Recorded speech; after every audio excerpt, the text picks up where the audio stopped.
नमस्कार। PP news line के prime time में आप सबका स्वागत। मैं हूं रजनी अनुभव। आइए सबसे पहले नजर डालते हैं आज दिन भर की प्रमुख सुर्खियों पर। दरबार ट्रस्ट के कर्मचारियों का आंदोलन खत्म होने की कगार पर, दोनों पक्ष समझौते पर लगभग राजी। ऑल जे&के ट्रांसपोर्ट वेलफेयर एसोसिएशन की हड़ताल जारी, 50% क्षमता के साथ वाहन चलाने के आदेश का कर रहे विरोध। कोरोना के चलते स्कूल, कॉलेजों और विश्वविद्यालयों में ऑनलाइन पढ़ाई जारी। और प्रदेश में पिछले 24 घंटों में 2204 लोग संक्रमित, 13 लोगों की हुई मौत। अब समाचार विस्तार से। पहले एक नजर आज के मुद्दे पर।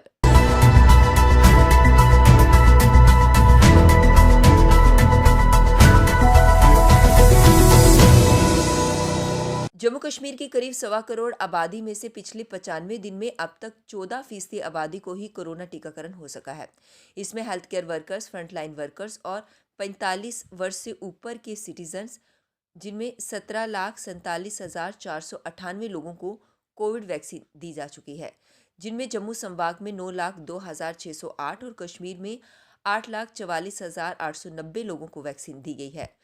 प्रधानमंत्री की घोषणा के बाद जम्मू कश्मीर में 18 वर्ष से ऊपर वाले लोगों को 1 मई से शुरू किए जा रहे व्यापक टीकाकरण के लिए स्वास्थ्य विभाग ने 1.5 करोड़ वैक्सीन की मांग की है। कोरोना महामारी के चलते जम्मू कश्मीर के विश्वविद्यालयों, कॉलेजों में ऑनलाइन मोड से पढ़ाई जारी है, लेकिन इस बार पिछली बार की तरह विद्यार्थियों को तकनीकी समस्या से नहीं जूझना पड़ रहा। पिछले साल लॉकडाउन के दौरान 2G के चलते विद्यार्थियों को काफ़ी परेशानी का सामना करना पड़ा था। इस बार 4G इंटरनेट चलने से काफ़ी राहत मिली है। विद्यार्थी घर बैठे भी अच्छे से पढ़ाई कर पा रहे हैं। जम्मू विश्वविद्यालय के डीन स्टूडेंट वेलफेयर प्रोफेसर प्रकाश ने कहा कि सभी विभाग में ऑनलाइन मोड से कक्षाएं चल रही हैं।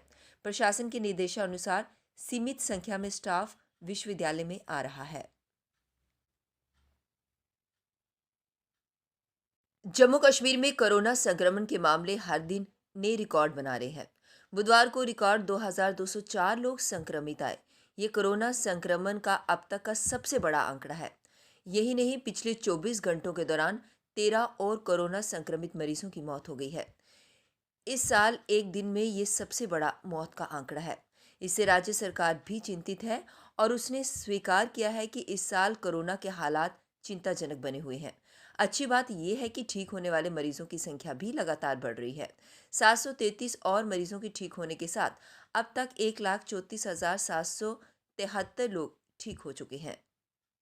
143 दिन से जारी दरमार ट्रस्ट के कर्मचारियों का आंदोलन आज वीरवार को समाप्त हो सकता है। ट्रस्ट के प्रबंधन और कर्मचारियों में बना गतिरोध समाप्त होने की राह पर अग्रसर है।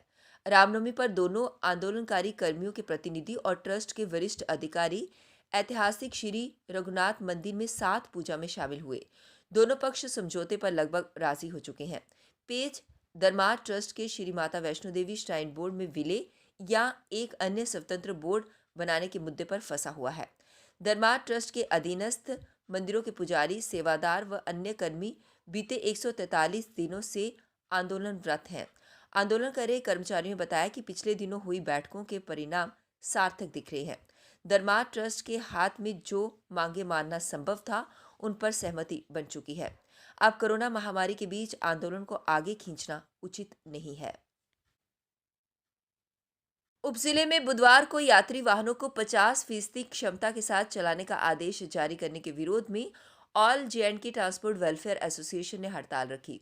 इसके चलते यात्रियों को दिक्कतों का सामना करना पड़ा। बुधवार को बसें व मिनी बसें सड़कों पर नहीं उतरी और किसी भी रूट पर बस या मिनी बस उपलब्ध न होने से आम यात्रियों को भी दिक्कतों का सामना करना पड़ा। कई जगह पर लोग पैदल ही अपने गंतव्य की ओर जाते दिखे। कई पर सरकारी बसों का इंतजार करते हुए दिखे। ट्रांसपोर्टर्स के इस चक्का जाम के दौरान यात्रियों को किसी तरह की कोई परेशानी ना हो, इसके लिए रोडवेज की बसें तो चल रही थी, लेकिन इनकी संख्या कम होने से लोग जगह जगह इंतजार करते हुए दिखे। कोरोना संक्रमण के बढ़ते मामलों से उपजे हालात से कश्मीर की सियासत भी प्रभावित होने लगी है। पीपल्स डेमोक्रेटिक पार्टी ने अब सप्ताह में सिर्फ 3 दिन ही अपना मुख्यालय खुला रखने का फैसला किया है। पार्टी ने अपने नेताओं व कार्यकर्ताओं को लोगों के बीच कोविड-19 से बचाव के उपायों को लेकर जागरूकता पैदा करने, उनकी मदद के लिए काम करने को कहा है। पीडीपी के प्रदेश सचिव अब्दुल हमीद कोशीन ने बताया कि उनकी अध्यक्षा महबूबा मुफ्ती के साथ बातचीत हुई, जिसमें मौजूदा हालात पर विचार विमर्श किया गया।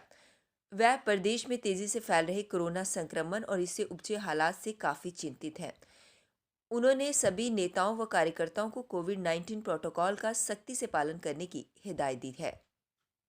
प्रदेश सरकार ने दावा किया है कि प्रदेश में कोरोना मरीजों के लिए अस्पतालों में बेड व ऑक्सीजन की कोई कमी नहीं है।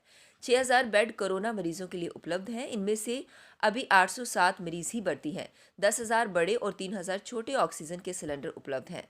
अगले सप्ताह तक 23 अस्पतालों में ऑक्सीजन प्लांट भी काम करने लगेंगे। जम्मू में बुधवार को प्रदेश सरकार ने प्रवक्ता रोहित कंसल और आपदा प्रबंधन विभाग के सचिव सिमरनदीप सिंह की मौजूदगी में पत्रकार वार्ता में ये दावा किया।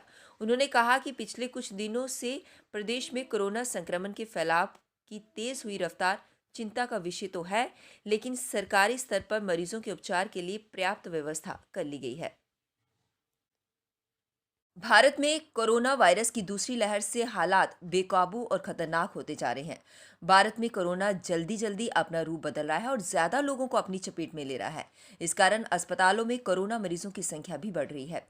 कोरोना के इस बढ़ते रूप के कारण भारत ने कोरोना के सारे रिकॉर्ड तोड़ दिए हैं। आंकड़ों की अगर हम बात करें तो देश में बीते 24 घंटों में 3 लाख से ज्यादा नए मामले सामने आए हैं और 2100 से ज्यादा लोगों की जान भी चली गई है।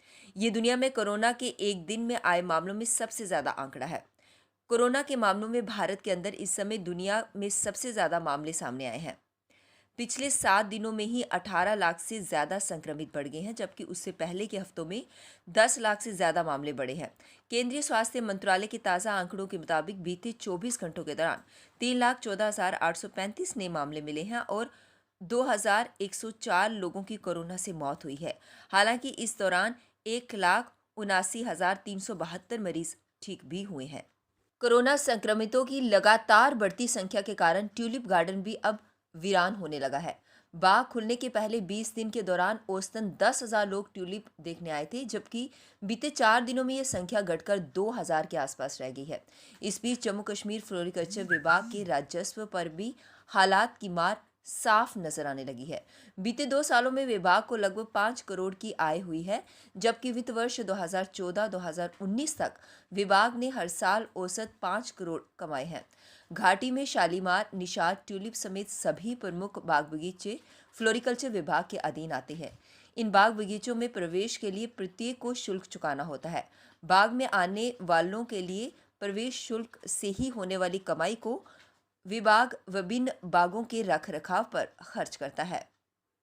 अब वक्त हो चला है ब्रेक का, मिलते हैं ब्रेक के बाद। मजबूती की पहचान ACC cement, Messrs Bishandas Jaswal and Sons, authorised stockist, ACC cement, 45 Transport Nagar, Jammu. Break के बाद बढ़ते हैं अगली बड़ी खबर की तरफ। पैंथर्स पार्टी ने बीजेपी कार्यकर्ताओं पर प्रशासन से मिली भगत से सरकारी जमीन हड़पने का आरोप लगाया।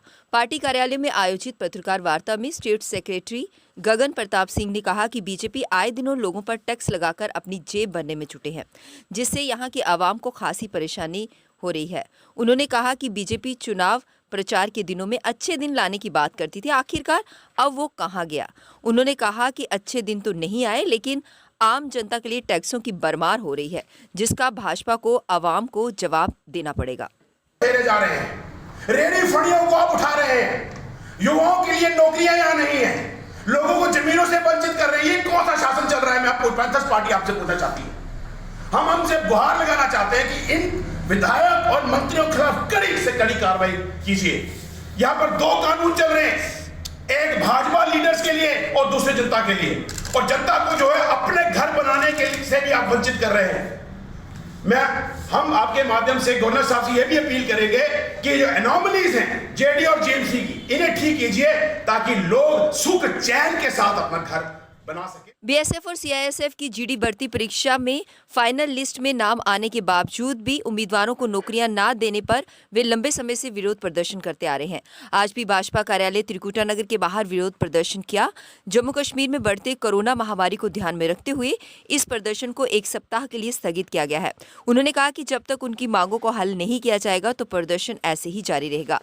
प्रदर्शनकारी उम्मीदवारों का कहना है कि वह कुछ माह के भीतर ओवर एज हो रहे हैं, लिहाजा उन्हें इंसाफ दिलाया जाए, जिस पर उन्हें खाली आश्वासन ही दिए जा रहे हैं, लेकिन उन्हें आज तक इंसाफ नहीं मिला, जिसके लिए उन्होंने एक बार फिर उपराज्यपाल से मांग की है कि बीएसएफ और सीआईएसएफ भर्ती उम्मीदवारों को ज्वाइनिंग का मौका दिया जाए ताकि उन्हें इंसाफ मिल सके। जा रैना जी, मैं इन्हें आखना चलो गुस्से च नहीं बोलना देना, लेकिन नहीं बोलना चाहिए, उन्हें रिस्पेक्ट देनी चाहिए है। प्राइम मिनिस्टर होने करना या बड़े अहुदे पर होने करना, वो साढ़े को एज च भी बड़े न, उन्हें कि तुम मोदी जी आख सकते हो, prime minister mister prime minister आख सकते हो, या मिस्टर होम मिनिस्टर आख सकते हो, इतना फर्ज बनता है। चलो कोई गल नहीं, गुस्से च लेकिन इन्नी गल जरूर आखना चाहना कि वादा करने को पहले सोची लिया करो, और अगर ग्राएं च आगे हो तो जरूर सोचियो, जो वादा इन्हें किया वो जरूर सोचियो।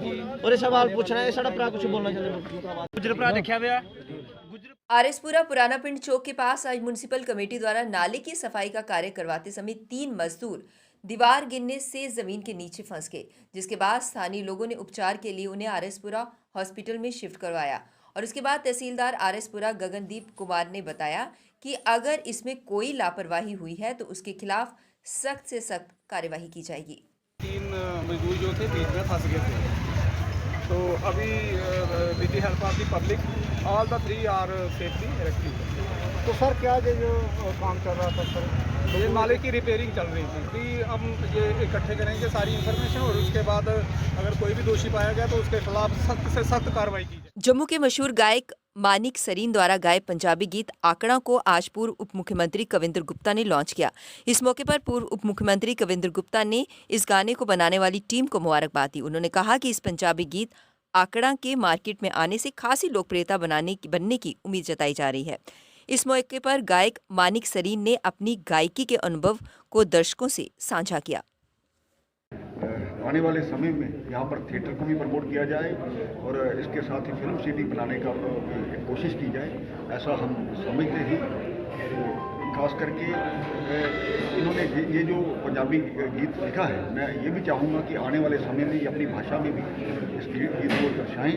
बहुत टैलेंट है बच्चों में, तो मुझे लगता है और मैं ये कामना करता हूँ उनका टैलेंट के माध्यम से हमारे लोगों को जॉब भी मिले, और इसी टैलेंट से हमारे समाज का, हमारी भाषा का, हमारी सभ्यता का, संस्कृति का नाम। पीपी न्यूज़ लाइन के प्राइम टाइम के आज के इस अंक में बस इतना ही। मुझे और मेरी पूरी टीम को दीजिए इजाजत और आप देखते रहिए पीपी न्यूज़ लाइन। नमस्कार।